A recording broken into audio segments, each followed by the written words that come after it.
വിശുദ്ധ മാർക്കോസ് എഴുതിയ സുവിശേഷം 9-ാം അധ്യായം 42 മുതൽ 50 വരെയുള്ള വചനങ്ങൾ. ദുഷ്പ്രേരണകൾ നൽകാതിരിക്കുക. വിശ്വസിക്കുന്ന ഈ ചെറിയവരിൽ ഒരുവന് ഇടർച്ച വരുത്തുന്നവൻ ആരായാലും അവന് കൂടുതൽ നല്ലത് ഒരു വലിയ തിരിക്കല്ല് കഴുത്തിൽ കെട്ടി കടലിൽ എറിയപ്പെടുന്നതാണ്. നിന്റെ കൈ നിനക്ക് ദുഷ്പ്രേരണയ്ക്ക് കാരണമാകുന്നെങ്കിൽ അത് വെട്ടിക്കളയുക. ഇരു കൈകളും ഉള്ളവനായി നരകത്തിലെ കെടാത്ത അഗ്നിയിൽ നിബദിക്കുന്നതിനേക്കാൾ നല്ലത് അംഗഹീനനായി ജീവനിലേക്ക് പ്രവേശിക്കുന്നതാണ്. നിന്റെ പാദം നിനക്ക് ദുഷ്പ്രേരണയ്ക്ക് കാരണമാകുന്നെങ്കിൽ അത് മുറിച്ചു കളയുക.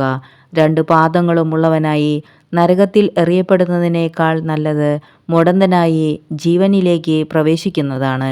നിന്റെ കണ്ണുമൂലം നിനക്ക് ദുഷ്പ്രേരണ ഉണ്ടാകുന്നെങ്കിൽ അത് ചൂഴ്ന്നെടുത്ത് എറിഞ്ഞുകളയുക. 2 കണ്ണുകളും ഉള്ളവനായി പുഴു ചാകാത്തതും തീ കെടാത്തതുമായ നരകത്തിലേക്ക് എറിയപ്പെടുന്നതിനേക്കാൾ നല്ലത് ഒരു കണ്ണോടുകൂടി ദൈവരാജ്യത്തിലേക്ക് പ്രവേശിക്കുന്നതാണ്. കാരണം എല്ലാവരും അഗ്നിയാൽ ഉറക്കൂട്ടപ്പെടും.